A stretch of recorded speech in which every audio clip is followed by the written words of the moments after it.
The concept of competence is widely used in human resource management, where it refers to stable sets of knowledge, also called know-how, reasoning patterns, abilities to act or practical skills, and behavioral traits or interpersonal skills.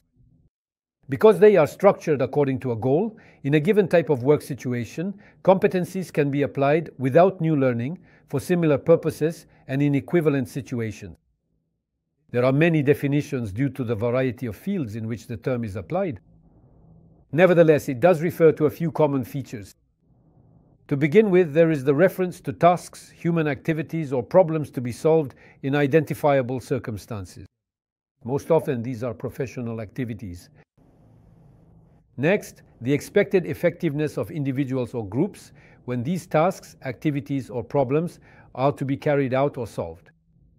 We should also add the structured nature of the processes for mobilizing knowledge, skills, and behavioral attitudes that ensure effectiveness. Competencies are not simply additions, but combinations of resources. Lastly, competencies provide the ability to make predictions about professional effectiveness. The concept of competency has various uses. In the field of assessing individuals, it is often used to describe what a person knows and can do, the competencies acquired, compared to a set of requirements, the competencies needed.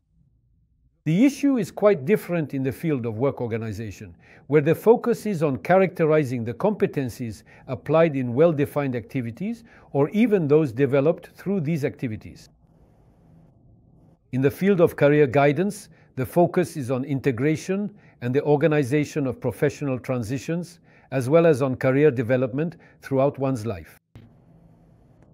Some of these practices aim to help a worker or job seeker identify the skills they have acquired throughout their professional or personal journey, for example, during a skills assessment.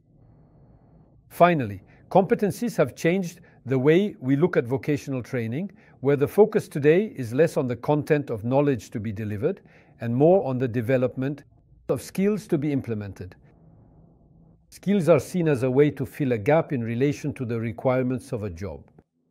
They are also a form of currency for social recognition or for pursuing further training, for example, through the validation of prior experience.